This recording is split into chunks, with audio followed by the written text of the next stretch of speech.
Seattle attracts some very strange people. When I first moved to the Emerald City in 2004, I remember coming across a group of young political activists protesting George W. Bush. Of course, that's normal in a place like Seattle, but what wasn't normal was that this same group of activists didn't like Al Gore. I seem to recall a banner that depicted Mr. Gore as a giant blob, sort of like Jabba the Hutt. The larouches wouldn't have much use for Barack Obama either. Who were these people? I had to find out.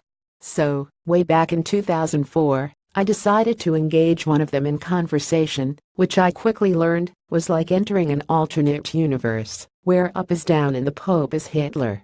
Somehow, we shifted from politics to science. They believe that reductionism, the notion that complex phenomena are best understood through a process of reducing them down to simpler parts, was satanic. Not wrong or oversimplified, but satanic. As in something the Dark Prince himself would approve of. They also didn't like Isaac Newton very much.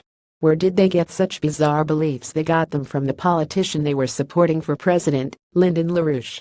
When Mr. LaRouche isn't trying to get elected to political office, he writes essays like The Pagan Worship of Isaac Newton. Now things were getting clearer. This was less a political movement and more of a cult, complete with its own version of science and religion. Needless to say, Mr. LaRouche hasn't been a major player in U.S. presidential elections. His devotees have vanished from the streets of Seattle. Today, he's 95 years old, and one might be tempted into thinking that his political days are behind him. And one would be wrong. Foreign Policy magazine reports that Lyndon LaRouche is now running a pro-China political party in Germany. It says that he continues to lead a global political network with a devotion to conspiracy theories, anti-Semitism, and a belief in a looming doomsday economic collapse that will kill billions.